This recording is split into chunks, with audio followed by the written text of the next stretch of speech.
गोविंद ने विचार किया कि ये है कौन, पूतना कौन है पता है? आप लोगों को बिल्कुल पता होगा, हमें भरोसा है। आप लोग हमारी मर्यादा को देखते हुए बताते नहीं हैं, लेकिन हम इसलिए पूछते हैं, इसलिए नहीं पूछते कि हम ये जानना चाहते हैं कि आपको नहीं पता है, हमें पता है कि आप जानते हो। हम इसलिए पूछते हैं ताकि आपके हृदय में लालसा जगे जानने के लिए कि पूतना है कौन। पूतना दैत्यराज बलि की कन्या थी पूर्व जन्म में, उसका नाम था रत्नमाला। जब भगवान वामन का रूप धारण करके गए थे तो पूतना ने मन ही मन विचार किया, आहा कितना सुंदर बालक है, अगर ऐसा मेरा बेटा होता तो मैं उसे अपना दूध पिलाती। भगवान ने मन ही मन आशीर्वाद दिया कि ठीक है, मैं आपका दुग्ध पान करूंगा। लेकिन जब भगवान नाप लिए त्रैलोक्य दो ही पग में और पिता बांध दिए गए वरुण पाश में, तो उसी रत्नमाला ने मन ही मन कहा ऐसा लड़का हो तो जहर पिला के मार डालूं। भगवान ने वो भी आशीर्वाद दिया कि चलो एक बार में ही दोनों इच्छाएं पूरी कर लूंगा।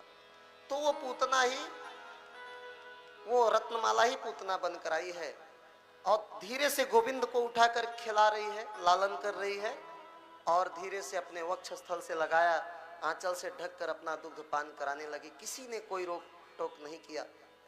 गोविंद ने पूतना को मां की गति प्रदान करी। जैसे ही भगवान, पूतना ने भगवान को अपने हृदय से लगाया ना, गाढ़ं कराभ्याम भगवान प्रपीड्य तत् प्राणे समम रोष समन्वितो पिबत। गोविंद उसके प्राणों का पान करने लगे दूध के साथ साथ। देखिए ये जो श्लोक है इसकी और बारीकी पर ध्यान दें।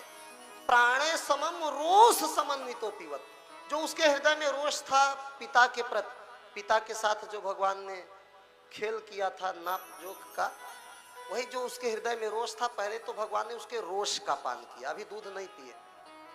जब रोष का पान कर लिया तब पूतना को लगा ओहो ये छोटे से बालक के साथ मैं क्या कर गई, अब तो ये मर जाएगा।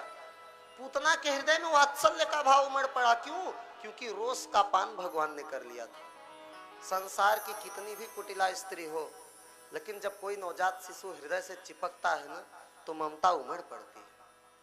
ये भगवान का योग है। दुनिया को न दिखे, दुनिया को पूतना राक्षसी दिखे, लेकिन जो भगवान को माँ दिखी वही माँ मुझे भी दिख रही है पूतना में। जब भगवान ने रोष का पान कर लिया तो अब उसमें दोष कहाँ रह गया। पूतना ने मन ही मन विचार किया, पश्चाताप की अग्नि में जलने लगी। भगवान ने उसके प्राणों का कर्षण किया कि माँ, वो चिल्लाने लगी। जब प्राण निकलता है तो पीड़ा होती है, अरे छोड़, सामुंच सामुंच इति प्रभासिणी, लगी चिल्लाने। लेकिन क्यों चिल्लाई ये तो कोई नहीं जानता।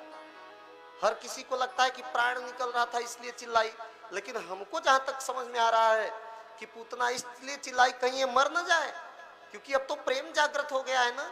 जब भगवान ने रोष ही पी लिया तो अब तो प्रेम जागृत हो गया।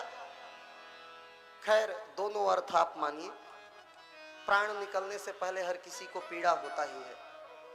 गोविंद ने मन ही मन विचार किया कि माँ, बिना उद्धार किए छोड़ दूं तो मैं भगवान ही काहे का।